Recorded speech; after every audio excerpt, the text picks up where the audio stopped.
नमस्कार दोस्तों, study speed में आपका स्वागत है। आशा करता हूं कि दोस्तों आप लोग अच्छे होंगे। इससे पहले हमने एक वीडियो पार्ट 1 का बनाया था जो अध्याय 1 था।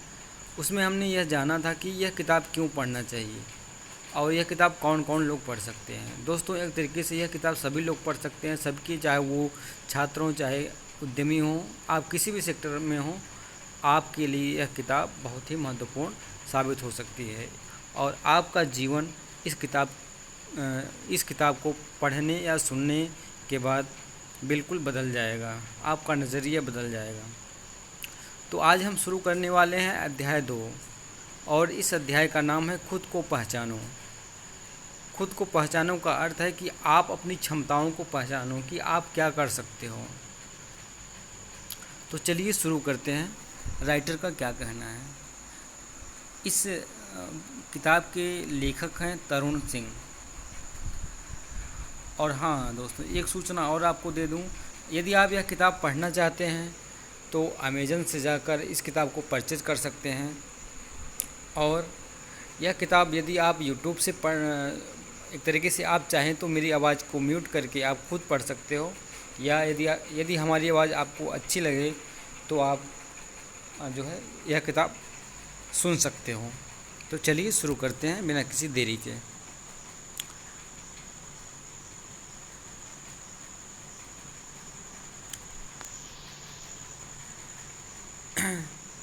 तो राइटर का कहना है कि इस संसार में अधिकांश लोगों को पता ही नहीं होता कि वे जीवन जी क्यों रहे हैं। अधिकांश लोगों को पता ही नहीं होता कि वे जीवन क्यों जी रहे हैं। वह जो काम कर रहे हैं, क्या यही काम वे हमेशा से करना चाहते थे?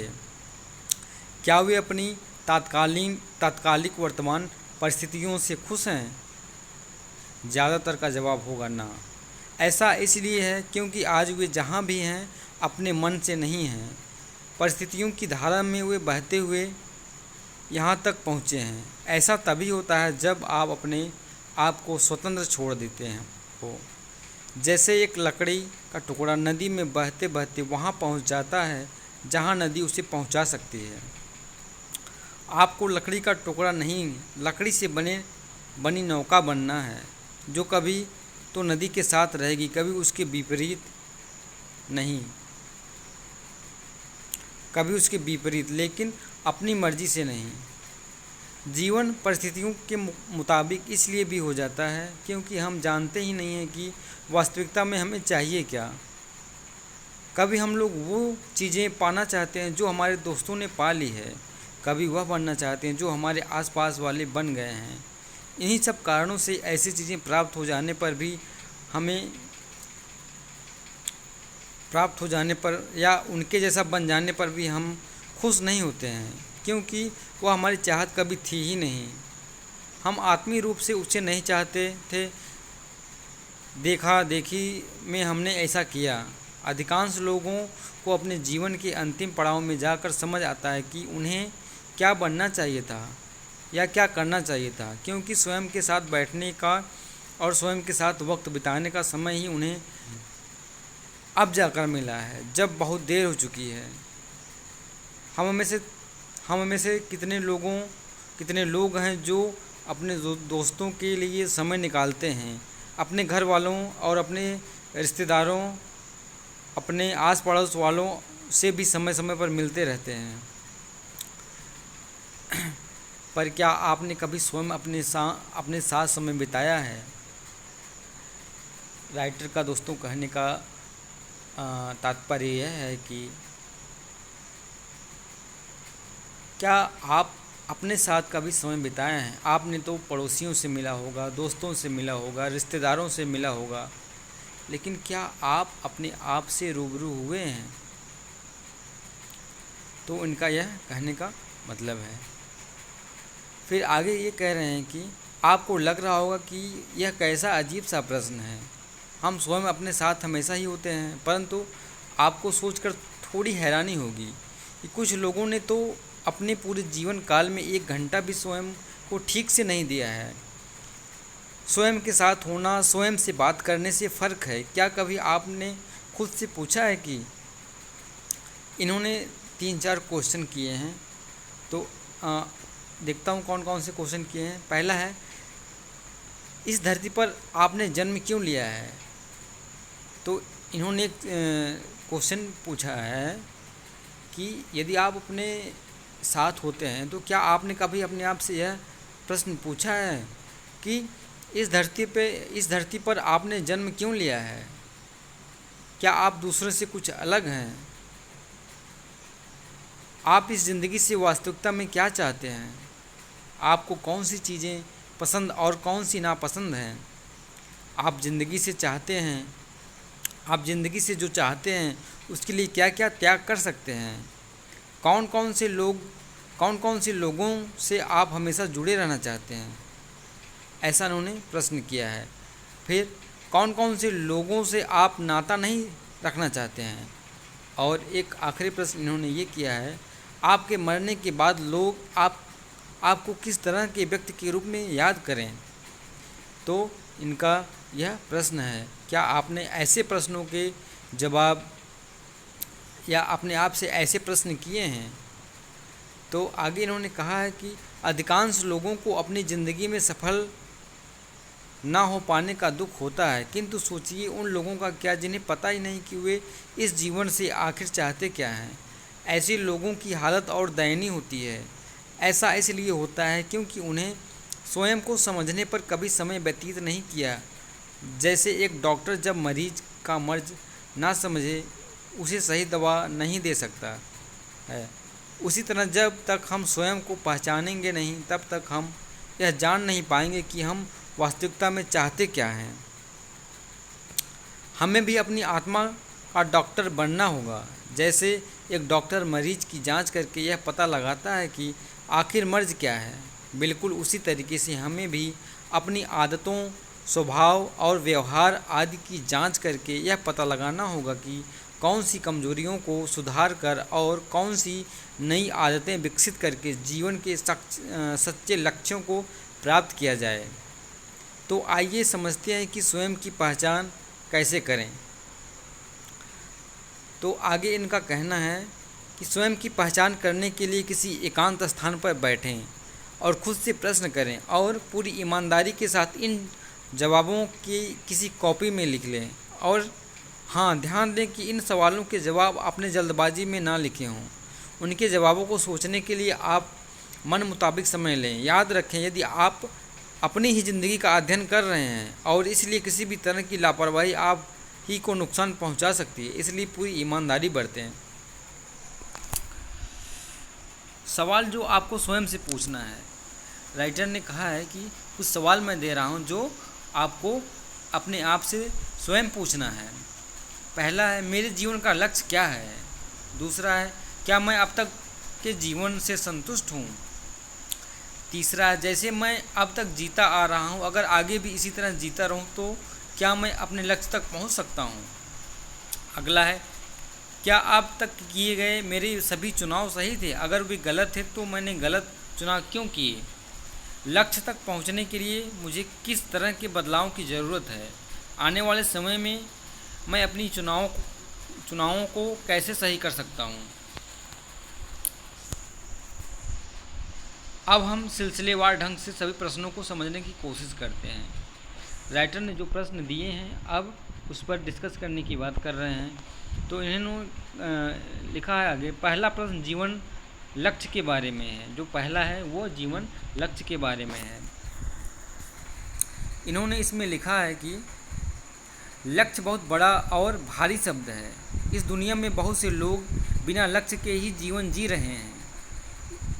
एक बार मैं और मेरी टीम एक कॉलेज में सेमिनार दे रही थी और मैंने विद्यार्थियों से एक सवाल किया कि आप में से कितने लोग हैं जिन्होंने अपने लक्ष्य तय कर रखे हैं। तो 60 बच्चों के उस दल में 3-4 बच्चे ऐसे मिले जिन्होंने अपने लक्ष्य तय कर रखे थे और उनमें से सिर्फ एक बच्चा ऐसा था जिसने अपने लक्ष्यों को स्पष्ट रूप से लिख रखा था।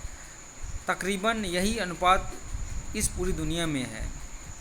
ज़्यादातर लोग तो लक्ष्य विहीन जीवन जी रहे हैं। शायद आप भी उनमें से एक हो सकते हो। लक्ष्य के बारे में विस्तार से हम अगले अध्याय में समझेंगे, परंतु इतना बताना चाहता हूँ कि लक्ष्य विहीन जीवन कुछ उसी तरह से है जैसे आप एक बिना ड्राइवर की बस में बैठे हुए हैं और बस ऑटो मोड पर चल रही है। वह आपको कहीं भी ले जा सकती है। आप ऐसी जगह भी पहुंच सकते हैं जहां आप जाना नहीं चाहते हो, और यही नहीं, आप किसी दुर्घटना के शिकार भी हो सकते हो। अगला प्रश्न है, क्या आप अपने जीवन को दुर्घटना बनाना चाहोगे? तो दूसरा प्रश्न है कि क्या आप अपने अभी तक के जीवन से संतुष्ट हैं? तो प्रश्न में दूसरा था, क्या आप अपने अभी तक के जीवन से संतुष्ट हैं? अगर आप जवाब ना हो तो सोच लो, यह जीवन तो स्वयं आपका ही था और स्वयं ही आपके साथ आपके सबसे बड़े हितैषी है, और तो फिर क्यों आप संतुष्ट नहीं हैं अपने वर्तमान जीवन से? ऐसा संभवत इसलिए है क्योंकि आप आज उस जगह पर हैं जहां आप नहीं होना चाहते थे। लेकिन एक चीज़ अभी भी आपके हाथ में है और वह है कि कल आप संतुष्ट हो सकते हैं। आपका वर्तमान आपके अतीत का परिदृश्य है, किंतु आप अपने वर्तमान का प्रयोग करके अपने भविष्य को सुरक्षित बना सकते हैं और वहां पहुंच सकते हैं जहां आप पहुंचना चाहते हैं। तीसरा प्रश्न पूछा गया, जिस तरह से आप अब तक जीते आ रहे हैं, अगर उसी तरह से आप आगे भी जिएं तो क्या आप अपने लक्ष्यों तक पहुंच सकते हैं? तो इन्होंने इसमें लिखा है,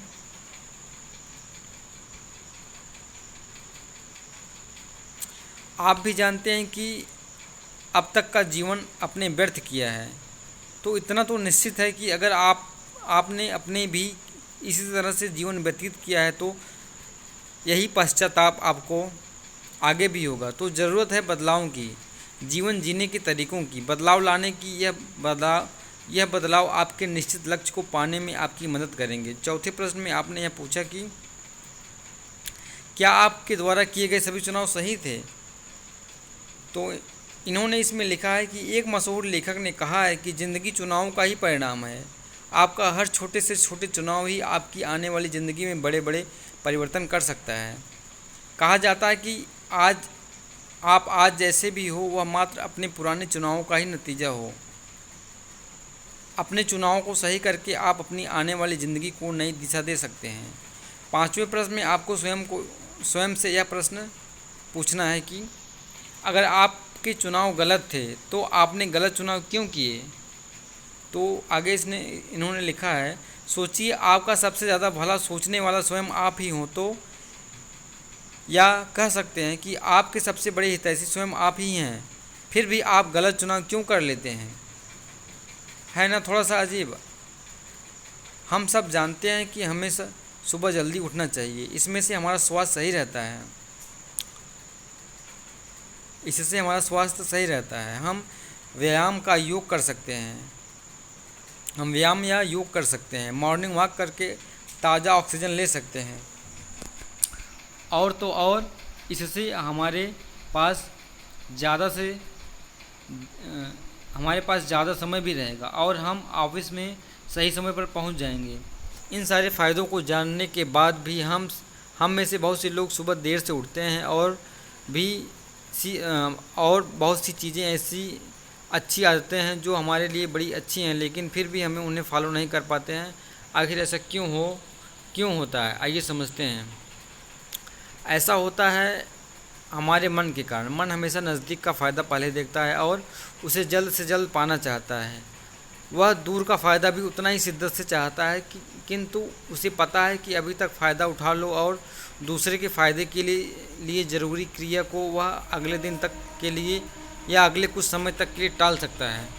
कुल मिलाकर कहें तो मन की नज़र में वह पास का फ़ायदा तो हाथों हाथ उठा रहा है और दूर के फ़ायदे को निरस्त करते हुए बस कुछ समय के लिए टाल रहा है, और यही क्रम चलता रहता है और हमें अपने मन की संतुष्टि के लिए मन के इस जाल में फंसते रहते हैं और अपने गलत चुनाव को स्वीकार कर लेते हैं। अगला प्रश्न है, लक्ष्य तक पहुंचने के लिए आपको अपने अंदर किस तरह के बदलावों की ज़रूरत है? तो इन्होंने इसमें लिखा है कि इसका जवाब आपको बेहद सतर्कता और ईमानदारी से देना होगा, वरना फिर आप गलत चुनावों का शिकार हो सकते हैं। इसके लिए सिर्फ इतना कीजिए कि कुछ समय के लिए ऐसा मान लीजिए जैसे यह बदलाव या चुनाव आप अपने लिए नहीं बल्कि अपने सर्वाधिक प्रिय, शायद आपके छोटे भाई या कोई प्रिय मित्र के लिए कर रहे हैं। इससे आपके लिए चुनावों को सही रखना आसान हो जाएगा। आप कभी नहीं चाहोगे कि आपके द्वारा किए गए चुनाव की वजह से आपके प्रिय भाई या आपके किसी प्रिय मित्र का भविष्य नुकसान हो, और यही बात आपको आपके 7वें प्रश्न का जवाब भी देगा। इन सवालों के जवाब लिखने के बाद आपको पता चलेगा कि या तो आप अभी तक लक्ष्य के बिना ही जीवन जी रहे थे, या अपने लक्ष्य बनाए तो थे लेकिन आप उनके प्रति गंभीर नहीं थे, और शायद ऐसा इसलिए था क्योंकि अतीत में किए गए आपके चुनाव सही नहीं थे। शायद जहां आपको कड़ी मेहनत का चुनाव करना था वहां आपने आलस और मनोरंजन को प्राथमिकता दी। इस दुनिया में हर इंसान को भगवान ने कुछ न कुछ विशेष देकर भेजा है। हर इंसान में कुछ तो ऐसा होता है और किसी में नहीं मिलता है। इस बात को आप लोग कुछ ऐसे समझ सकते हैं।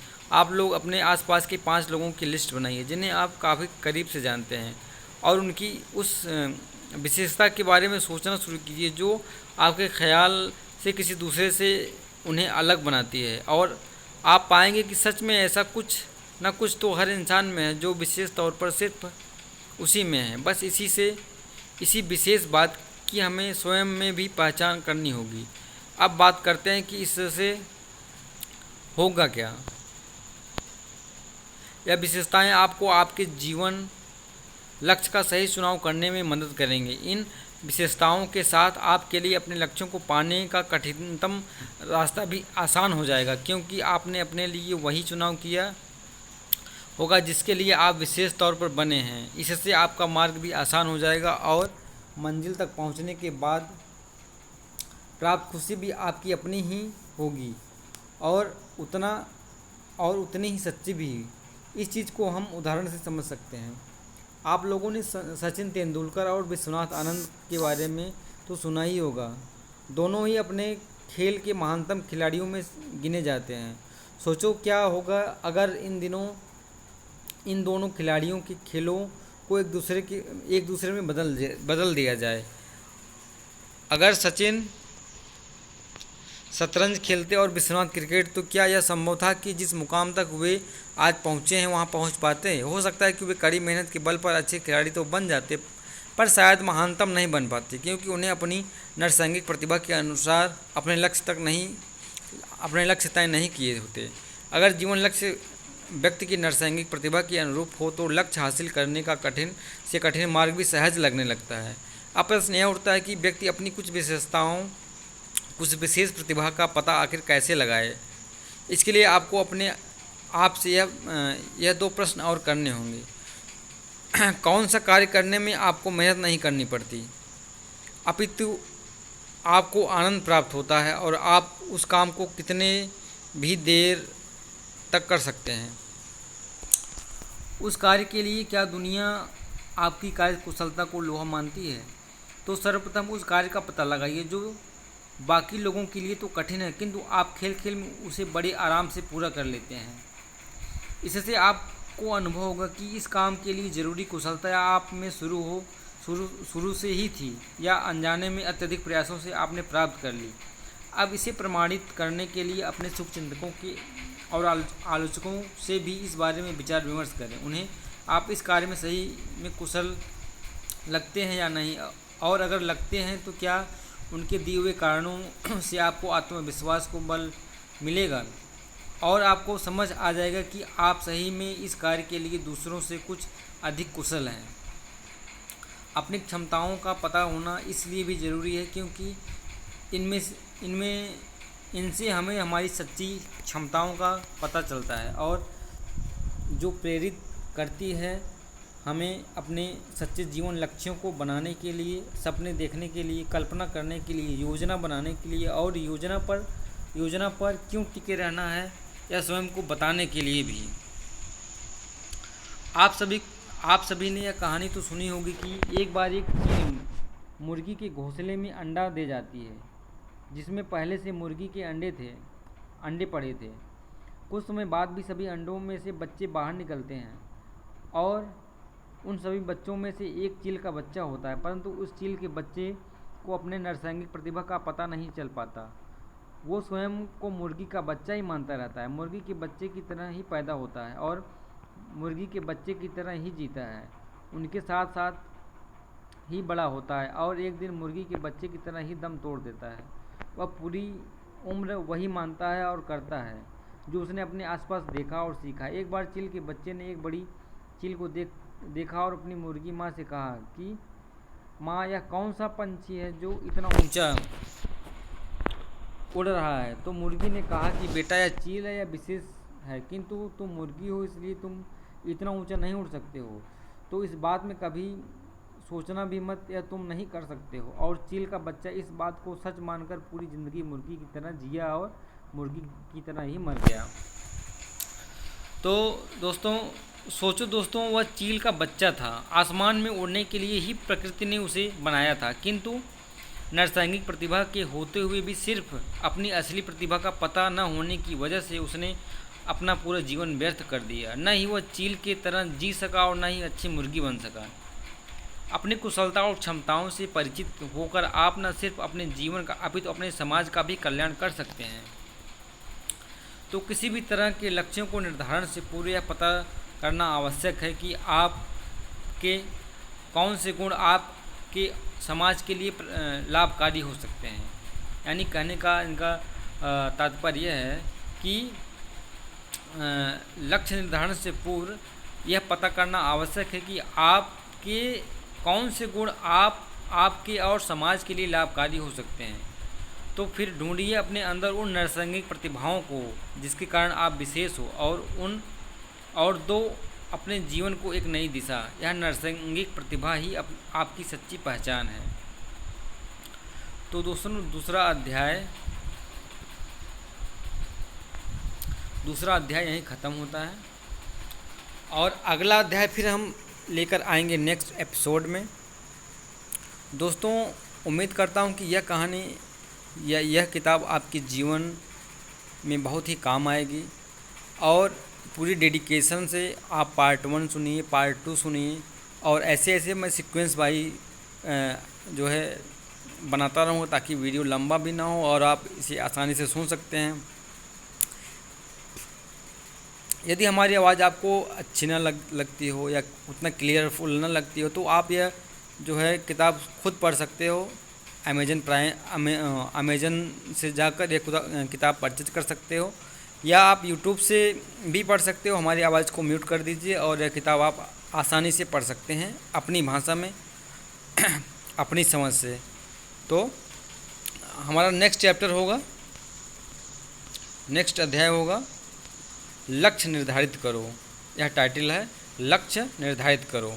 तो हम इसके बारे में फिर अगला वीडियो लेकर आएंगे। तब तक के लिए नमस्कार। और यदि वीडियो अगर अच्छी लगे तो लाइक और शेयर करना ना भूलिएगा। धन्यवाद।